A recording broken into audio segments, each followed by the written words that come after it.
Praise the lord అండి. ఇప్పుడు మనం మన ప్రభు అయిన దేవుడు మనకిచ్చిన తన మాటలను మనం చదువుకొని దయచేసి జ్ఞాపకం చేసుకుందాము. దయచేసి పరిశుద్ధ గ్రంథం తీయండి. పరిశుద్ధ గ్రంథంలో కొత్త నిబంధన నుంచి యోహాను రాసిన రెండవ పత్రికలో 1:7 7వ వచనం దయచేసి చూడండి. ఈ విధంగా రాయబడి ఉంది, యేసుక్రీస్తు శరీరధారి అయి వచ్చేనని ఎప్పుకొనని వంచకులు అనేకులు లోకంలో బయలుదేరి ఉన్నారు. మళ్ళీ ఒకసారి దయచేసి చూడండి. యేసుక్రీస్తు శరీరధారి అయి వచ్చేనని ఒప్పుకొనని వంచకులు అనేకులు ఈ లోకంలో బయలుదేరి ఉన్నారు. అనేకులు లోకంలో బయలుదేరి ఉన్నారు అని చాలా స్పష్టంగా ఉంది ఇక్కడ. యేసుక్రీస్తు ప్రభు అన్న దేవుడు క్రీస్తు, ఆయన ఇంతకుముందు వాక్యంగా ఉన్న దేవుడే. ఆ వాక్యంగా ఉన్న దేవుడే ఈ శరీర రూపముతో, ఈ రక్త మాంసాలతో భూమి మీద సర్వశక్తి గల దేవుడు, సృష్టికర్త, ఆది యందు ఉన్న దేవుడు, ఈ సమస్త సృష్టిని చేసిన దేవుడు తాను ఈ శరీరముతో రక్త మాంసాలతో ఈ భూమి మీదకి జన్మించాడు. ఆయన పేరే యేసు అని చెప్పినప్పుడు ఇదే మాట కూడాను నేనే క్రీస్తును అని యేసుక్రీస్తు కూడా చెప్పినప్పుడు, తన గురించి తాను సాక్ష్యం ఇచ్చినప్పుడు కూడా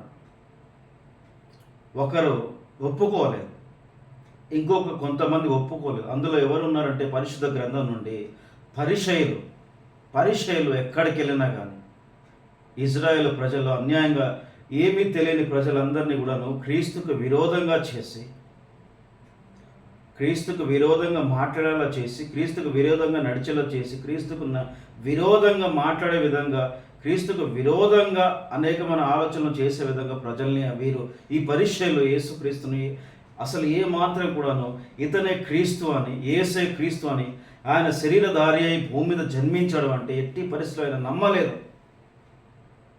కాబట్టి ఇక్కడ ప్రభువుని దేవుడి వాక్యం ద్వారా మీకు మనందరికీ ఏం చెప్తున్నారనే విషయం ఒకసారి దయచేసి జ్ఞాపకం ఉంచుకోండి. ఏంటి అంటే అది ఆ సర్వశక్తి గల దేవుడే, ఆయన పేరే యేసుక్రీస్తు. ఆయన శరీరంతో, ఇప్పుడు ఈ శరీరంతో నేనున్నప్పుడే నేను ఏ విధంగా ఉంటున్నానో అలానే యేసుక్రీస్తు శరీరంతో ఆ దేవుడు భూమి మీద జన్మించాడు. ఆయన పేరే యేసుక్రీస్తు.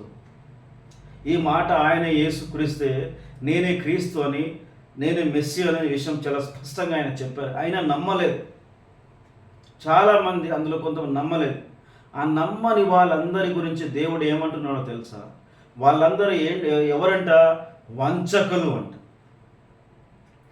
అలాంటి వారిని యేసుక్రీస్తు శరీరధారి వచ్చాడంటే నమ్మని వాళ్ళందరినీ ప్రభు ఏం చెప్తున్నాడు అంటే, అలాంటి వారిని దేవుడు ఏమని పిలుస్తున్నాడు అంటే, వీళ్ళందరూ ఎవరైతే నమ్మరో వాళ్ళందరినీ వంచకులు అంటున్నారు.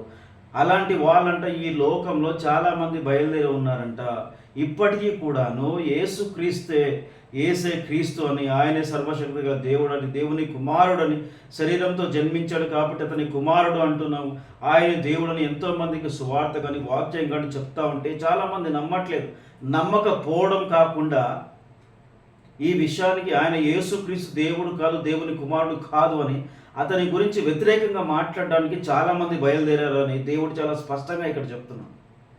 ఇక్కడ ఆయనకు వ్యతిరేకంగా విరోధంగా మాట్లాడడానికి బయలుదేరిన వాళ్ళందరినీ యేసుక్రీస్తు ఏమంటున్నాడో తెలుసా? వాళ్ళందరూ వంచకులు అంట. కాబట్టి గుర్తుపెట్టుకోండి, ఇందులోనే 8వ వచనం చూస్తే, అట్టివాడే వంచకుడును క్రీస్తు విరోధియునై ఉన్నాడు. మేము మీ మధ్యను నెరవేర్చిన కార్యములను చెడగొట్టుకొనగా మీరు పూర్ణ బలము పొందినట్టు జాగ్రత్తగా చూచుకొనడి. క్రీస్తు బోధయందు నిలిచి ఉండగా దానిని విడిచి ముందునకు సాగు ప్రతి వాడు దేవుని అంగీకరింపని వాడు. ఆ బోధయందు నిలిచి ఉండేవాడు దాని తండ్రిని కుమారుణ్ణి అంగీకరించువాడు. కాబట్టి యేసుక్రీస్తు శరీరధారే వచ్చాడు అని నమ్మని వాళ్ళందరూ ఎవరు? దేవునికి విరోధంగా బోధించేవారు. వాళ్ళు వంచకులు, క్రీస్తు విరోధులు అనే విషయాన్ని ప్రభు చాలా స్పష్టంగా చెప్తున్నారు. కాబట్టి దయచేసి ఇలాంటి వారితో మీరు చాలా జాగ్రత్తగా ఉండండి, దూరంగా ఉండండి.